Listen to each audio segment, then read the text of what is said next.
আমার অত্যন্ত স্নেহভাজন বাংলার এই মুহূর্তে সংগ্রামী নেতা পশ্চিমবঙ্গ বিধানসভা সংগ্রামী বিরোধী দলের নেতা শুভেন্দু অধিকারী, আমার সহকর্মীরা এবং সহনাগরিকেরা।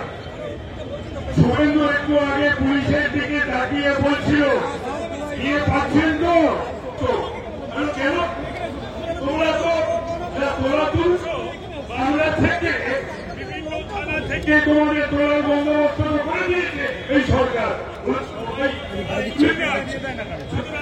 সবাই আমরা সেই দিয়েটা আমাদের খাবার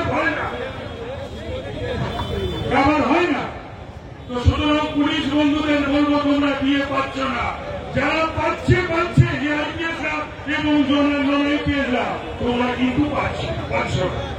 মিছিল করে যেমন আসছি না, তখন দেখি কলকাতা পুরসভার দিকে তাকিয়ে সবাই চোর চোর চোর চোর করছিল। এটা জানো তোমরা ব্যবসায়ীদের ছুটি রবিবার, আজকে চোরেরা ঘুমোচ্ছে, বিশ্রাম নিচ্ছে, আবার কাল সোমবার থেকে তাদের চুরি শুরু হবে।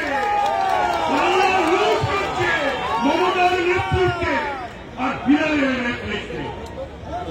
মমতাকে যারা মানবিক বলে, আমি তাদের উদ্দেশ্যে বলতে চাই, ওই তৃণমূলে আজও যারা সমর্থন করল, যেদিন আমার শহর নাগরিককে হারালাম 12 জন, শুধুমাত্র সরকারের পরিকল্পনাহীনতার জন্য, শুধুমাত্র এই মেয়রের জন্য, তো মেয়র নয়, মেয়র তার জন্য।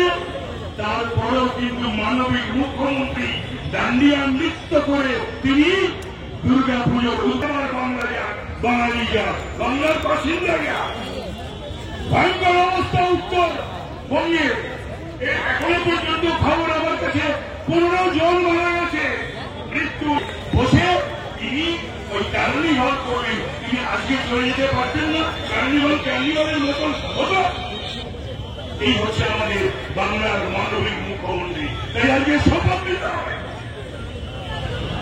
গণতান্ত্রিক বন্দোবস্ত ব্যবস্থার মধ্যে দিয়ে এই কলকাতা পৌর নিগমে যারা রয়েছে তাদের সরাতে হবে এবং এই বাংলার পত্রিকাও শেষ করে যেবার যারা বসে রয়েছে তাদেরকেও 26-এ এই শাসনের অবসান ঘটাতে হবে। এই বলে আমার বক্তব্য শেষ করছি। জয় হিন্দ, বন্দে মাতরম।